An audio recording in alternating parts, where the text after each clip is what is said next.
Guys. Hello guys, मैं हूं तस्वीर मैं हूं नोमान। और हम लोग रिएक्शन कर रहे हैं इस वीडियो में। Indian media angry on Russia calls Pakistan our special friend. अपना स्पेशल फ्रेंड बताते हुए पाकिस्तान को बताया है रशिया ने।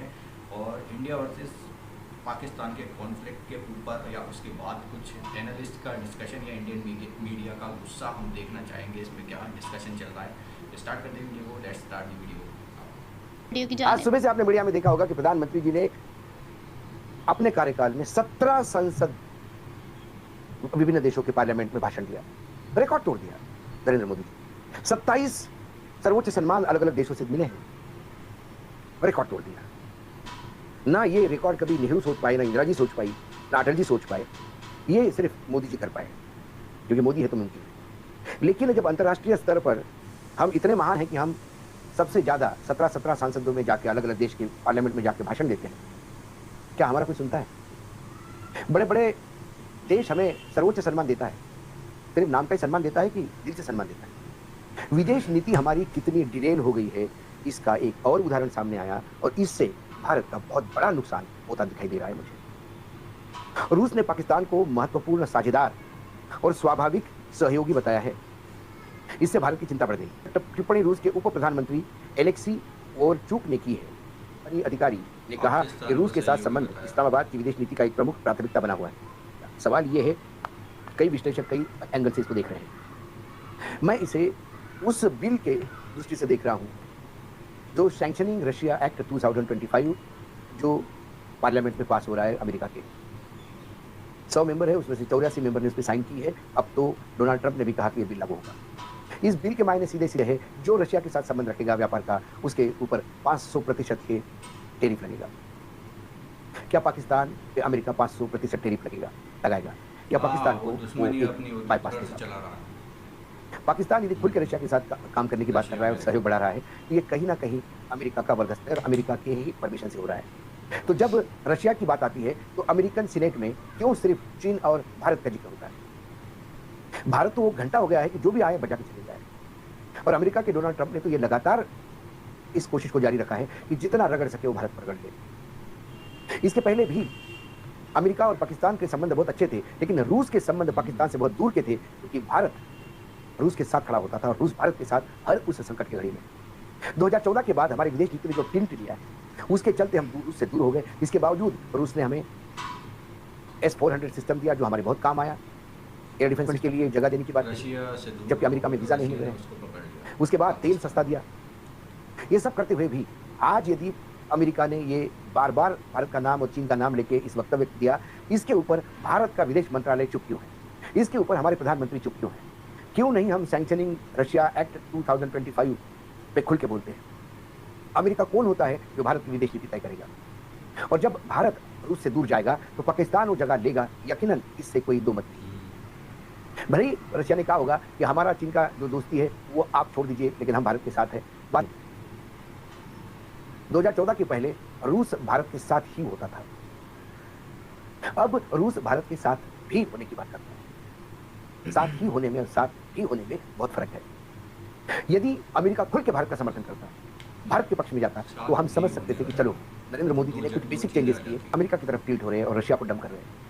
लेकिन जिस अमेरिका पे उनको भरोसा है, वो अमेरिका रोज भिगो भिगो के दिल मार रहा है, हर जगह भारत को कॉर्नर कर रहा है, हर जगह हमें बेइज्जत कर रहा है। कुल मिलाकर रशिया का डायरेक्ट ट्रेन चालू करना, मालवाहक रेलवे, रशिया का एक पैसेंजर ट्रेन भी चालू करने की बात करना, रशिया ने बहुत पहले भी हमने कहा था कि 2000 करोड़ से मतलब पैसा स्टील प्लांट पे लगाया है।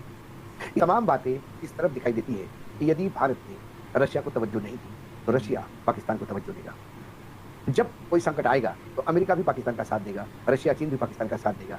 कई देश खुल के पाकिस्तान के साथ में है, भारत का। और भारत के साथ कौन है? भारत के साथ सिर्फ आंकड़े हैं कि 17 देशों के पार्लियामेंट में प्रधानमंत्री जी ने उद्बोधन दिया, और दूसरा आंकड़ा है 27 जगह के सर्वोच्च सम्मान हम किसके साथ खड़ा है। जहां भारत के प्रधानमंत्री ने भाषण दिया वो कतई हमको सीरियस नहीं लेते। यही इसकी परिणति है, वो तो यही बताते हैं। और जो अवार्ड मिले हैं वो क्या चाटने के है क्या, यदि वो भारत को किसी तरह से मदद नहीं कर पाते? जिस रूस को भारत दशकों से दोस्त मानता आया, आज वही रूस पाकिस्तान को स्वाभाविक सहयोगी और महत्वपूर्ण साझेदार बता रहा है। और ये सब उस वक्त जब ऑपरेशन सिंदूर के बाद भारत पाकिस्तान तनाव चरम पर है। रूसी उप प्रधानमंत्री ने पाकिस्तान को दोस्त बताया है और पाकिस्तान ने भी रूस की जमकर तारीफ की है, जिससे भारत की चिंता बढ़ने की पूरी आशंका है। और आज का सबसे बड़ा सवाल, क्या रूस अब भारत का भरोसेमंद साथी नहीं रहा? क्या पाकिस्तान और रूस की बढ़ती नजदीकियां भारत के लिए खतरनाक संकेत है? नमस्कार आशुतोष जी, क्या दोस्त नहीं रहा? देखिए, एक बात तो समझ लीजिए कि अंतर्राष्ट्रीय राजनीति में कोई किसी का दोस्त नहीं होता है। सिर्फ कहा कि रूस पाकिस्तान जो है वो इनका इंपॉर्टेंट पार्टनर है, यानी महत्वपूर्ण साझेदार है, और साथ ही साथ एक नेचुरल एलाइज है, यानी स्वाभाविक सहयोगी है। ये जो स्वाभाविक सहयोगी की बात है, ये अभी ज्यादा वक्त नहीं बीता है, रूस भारत के बारे में ये कहता था कि भारत उनका स्वाभाविक सहयोगी है। सवाल इसका इन्वेस्टिगेशन होना चाहिए, परीक्षण होना चाहिए कि आखिर रूस इस तरीके की बात क्यों कर रहा है। संदर्भ में अगर आप देखें कि रूस, जिसे भारत को अपना नेचुरल एलाई कहना चाहिए और स्वाभाविक सहयोगी कहना चाहिए, वो पाकिस्तान को अपना सहयोगी नेचुरल एलाई कह रहा है। अमेरिका के राष्ट्रपति पाकिस्तान के फील्ड मार्शल या आर्मी के प्रमुख आसिम मुनीर को अपना लक्ष्य है और उनकी तारीफ करते हैं। वो कहते हैं कि आई लव पाकिस्तान, और उनके जो जनरल हैं वो कहते हैं कि पाकिस्तान एक फिनोमिनल पार्टनर है आतंकवाद से लड़ने में। यानी भारत ऑपरेशन सिंदूर पहलगाम के बावजूद भी अमेरिका को कन्विंस नहीं कर पा रहा है कि पाकिस्तान एक आतंकवादी देश है। तो और उसके साथ साथ अगर आप ध्यान से देखें रूस के संदर्भ में, तो जब रूस और यूक्रेन की लड़ाई चल रही थी उस वक्त रूस के ऊपर तमाम पश्चिमी देशों ने प्रतिबंध लगाया था। भारत ने उस वक्त अंतर्राष्ट्रीय जो सहमति थी उसको तोड़ते हुए रूस के साथ अपना ऑयल खरीदा। तो इस संदर्भ में अगर आप देखोगे तो बिल्कुल स्पष्ट हो जाएगा कि भारत की विदेश नीति जो है पूरी तरीके से इस वक्त खंड खंड पड़ी हुई है, और ना चीन के साथ आपके रिश्ते अच्छे हैं, ना अमेरिका के साथ आपके रिश्ते अच्छे हैं, ना रूस के साथ आप रिश्ते पहले जैसे रह गए हैं। पाकिस्तान तो दुनिया को मालूम है, बांग्लादेश में आपकी क्या स्थिति सबको मालूम है। वहां इस वक्त भारत विरोधी शक्ति आ गई। मालदीव जैसा देश भी कहता है कि हमें भारतीयों की यहाँ जरूरत नहीं, आप यहाँ से निकल जाइए। वैसे जो यूरोपियन यूनियन है उसके बारे में तो खुद आपके विदेश मंत्री कहते हैं कि हमें टीचर्स नहीं बल्कि हमें पार्टनर्स की जरूरत है। तो आपकी विदेश नीति है कहाँ? ये एक बड़ा गंभीर सवाल है। मैं ये नहीं मानूंगा कि रूस ने भारत की पीठ पर छुरा घोंपा।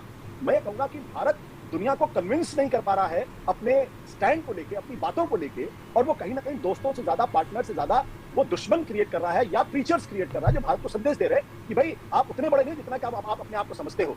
आप अभी भी उसी स्थिति में रहिए जैसे आप पहले थे। बिल्कुल, और दोस्त जो थे उनको भी लगभग दुश्मन ही बना रहा है भारत। रूस जो पाकिस्तान में स्टील मिल है, ट्रेन प्रोजेक्ट बहुतों पे काम करेगा। पाकिस्तान ने बात कही है कि हम सहयोग की इसमें उम्मीद लगाते हैं। उससे के लिए पाकिस्तान के साथ अपने आप को बहुत मजबूत कर लिया, पाकिस्तान को एक तरीके से अपना स्पॉन्सर्ड कंट्री बना दिया उसने। तो एक तरफ पाकिस्तान अमेरिका के साथ अपने रिश्ते बहुत बेहतर कर रहा है, दूसरी तरफ चीन उसका एक नेचुरल एलाई हो गया है, तीसरी तरफ रूस वाया चाइना पाकिस्तान को अपना एलाई मानने लगा है। तो प्रश्न ये खड़ा होता है कि जब जियो पॉलिटिक्स इतनी तेजी के साथ बदल रही थी तो भारत का मतलब मोदी सरकार को भी उसके हिसाब से अपनी नीतियों में बदलाव करना चाहिए। हमारे प्रधानमंत्री की जो सबसे बड़ी दिक्कत क्या है कि वो दुनिया में जाके लोगों के गले मिल जाते हैं। गले मिलने से देश नहीं मिलता, गले मिलने से दिल भी नहीं मिलते, बल्कि आप गले बाद में मिलिए, पहले अपने राष्ट्रीय हितों को आगे बढ़ाइए, अपनी विदेश नीति को बदलते हुए जियो पॉलिटिक्स में उसको बदलने की कोशिश करिए। ये कैसे हो सकता है कि कनाडा में आपका जो आपके बड़े नेता के खिलाफ वहां पे केस चल रहा है और वहां हत्या का केस है, अमेरिका के अंदर भी केस चल रहा है, अडानी के खिलाफ भी केस चल रहा है, चाइना की स्थिति सबको मालूम है, रूस की स्थिति सबको मालूम है, जो पहले भी ऑलरेडी बता चुका हूं। तो हम कर क्या रहे? हम क्यों चीजों को मैनेज नहीं कर पा रहे? यहाँ तक कि जो संघाई कॉपरेशन है उसमें भी आपकी बात कोई नहीं सुनता।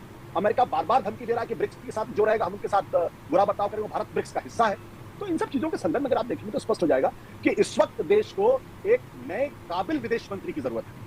जो आपका अमेरिका का दोस्त जो आपका डोनाल्ड ट्रंप है वो तो यहाँ एप्पल से कह रहा है कि आप यहाँ पे अपना फैक्ट्री मत लगाइए, वो एलन मस्क से कह रहा है कि आप यहाँ पे फैक्ट्री मत लगाइए, अगर आप यहाँ फैक्ट्री लगाएंगे तो हम उसके ऊपर दुगना टैरिफ वसूल करेंगे।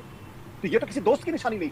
तो मेरा ये कहना यह है कि आप 32 नहीं, अब 40 देशों बैठ के उनको समझा सके, उनको बता सके कि हमारी विदेश नीति में क्या क्या बदलाव करने की जरूरत है और आपको कहाँ कहाँ जाके फोन करने की जरूरत है। ये जो पुलिस मोदी को समझाएगा कि आपको क्या करना चाहिए अगर मोदी सुनेंगे। और भारत हाँ या ना में जवाब, भारत पर अंदर जनता में असर तो पड़ रहा है, ऐसा नहीं है कि क्योंकि बहुत सारे ऐसे सवाल है जिनके जवाब अब सरकार दे नहीं पा रही। अभी अचानक देखिए अजीत डोभाल ने कह दिया कि दुनिया पश्चिमी मीडिया तो कुछ भी कह रहा था उल्टा पुल्टा, और एक भी सबूत, एक भी तस्वीर नहीं दिखा। आप कहना क्या चाहते हैं? आप ये कहना चाहते हैं कि जो खबरें चल रही थी कि जो विमान गिरे या जेट गिरे वो सारी झूठ थी? तो फिर आप अपने ही चीफ ऑफ डिफेंस स्टाफ को आप झूठा साबित करने की कोशिश कर रहे हैं, आप अपने ही कैप्टन शिव कुमार को झूठा साबित करने की कोशिश कर रहे हैं। तो ये बातें लोगों तक धीरे धीरे पहुंचती है, ऐसा नहीं कि लोगों तक ये बातें धीरे धीरे नहीं पहुंचती, असर होने में वक्त लग सकता है, ये मैं मानता हूँ। महत्वाकांक्षा को डिप्लोमेसी में और फॉरेन पॉलिसी में आगे बढ़ाने की कोशिश कर रहे हैं। कोशिश ये हो रही है कि लोग और भारत के लोग ये माने कि नरेंद्र मोदी दुनिया के सबसे बड़े स्टेट्समैन बन गए हैं, और साथ ही साथ अब भारत एक बहुत विकसित राष्ट्र के रूप में सामने आ गया है और सारी दुनिया अब भारत की सुनती है। डिप्लोमेसी बाय इंडिया, ये सवाल अगर आप गंभीरता से पूछेंगे तो बिल्कुल स्पष्ट हो जाएगा कि कहीं ना कहीं बहुत गंभीर स्तर पर भारत की विदेश नीति एक संकट के दौर से गुजर रही है। दो महत्वपूर्ण ताकतें हैं जो दुनिया में नंबर 1 नंबर 2 ताकत है। एक अमेरिका है, दूसरा चीन है। अमेरिका लगातार भारत के प्रति जिन शब्दों का इस्तेमाल कर रहा है, चाहे वो ट्रेड टैरिफ का सवाल हो या सीज फायर के बाद की बात हो, उसके पहले आपने देखा था कि भारत के जो अवैध इमिग्रेंट्स थे जो अमेरिका में रह रहे थे उनको किस तरीके से हथकड़ी गोली लगाकर हिंदुस्तान भेजा गया। और ये तब हो रहा था जब देश के प्रधानमंत्री नरेंद्र मोदी अमेरिका के अंदर थे, अमेरिका के राष्ट्रपति डोनाल्ड ट्रंप से मुलाकात कर रहे थे। अमेरिका भारत को टैरिफ किंग कहता है एक, और ये वो अमेरिका है जिसके साथ नरेंद्र मोदी ने प्रधानमंत्री रहते हुए सबसे बेहतर रिश्ते बनाने की कोशिश की, उनके लिए वोट तक मांगे और उनको अपना स्वाभाविक दोस्त तक बताया। वो ट्रंप जब अमेरिका के राष्ट्रपति बने हैं उसके बाद से भारत और अमेरिका के रिश्तों में एक तनाव देखने को मिल रहा है। तो एक तो तस्वीर ये हो गई। दूसरी तस्वीर चीन की है जो दुनिया का नंबर 2 इस वक्त देश है। गलवान की घटना सबको मालूम है, कैसे भारतीय सैनिकों के साथ व्यवहार किया गया। चीन लगातार तनावपूर्ण रहा है। ऑपरेशन सिंदूर के दौरान यहां तक कि भारत के कैप्टन शिव कुमार ने माफ करेगा, भारत के जो डिप्टी इंडियन एनालिस्ट थे और इंडियन मीडिया से कुछ एनालिसिस किए जा रहे थे कि विदेश नीति, फॉरेन पॉलिसी हमारी कहाँ स्टैंड करती है, या फिर दूसरी कंट्रीज़ के मुकाबले पाकिस्तान, रशिया ने कह दिया कि पाकिस्तान हमारा स्पेशल दोस्त है इसमें से, और वो आतंकवाद को ख़त्म करने में मदद कर रहा है। इतना बड़ा बयान ऑपरेशन सिंदूर के बाद अमेरिका की तरफ से कोई ज़्यादा सपोर्ट न दिखना या दूसरी कंट्रीज से सपोर्ट अच्छा नहीं मिलना या दिखाई न देना, तो ये किस तरफ इशारा कर रहा है, ये सारे डिस्कशन था इस वीडियो के अंदर।